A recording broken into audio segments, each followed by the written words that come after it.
Leute, das ist alles die Schuld von Karls Mutter. Schnauze, Cartman! Die Alte hat diesen beschissenen Club gegründet und das alles, weil sie eine fettwanzige Dummschlampe Du ist. sollst das nicht sagen, Cartman!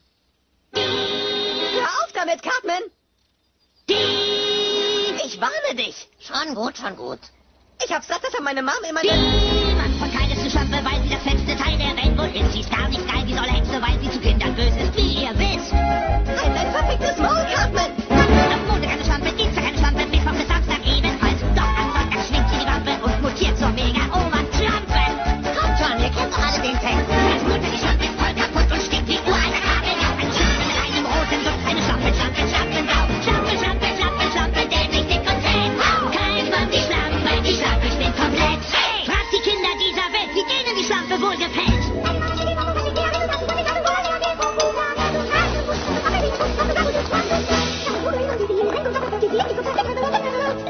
Die Schlampe ist voll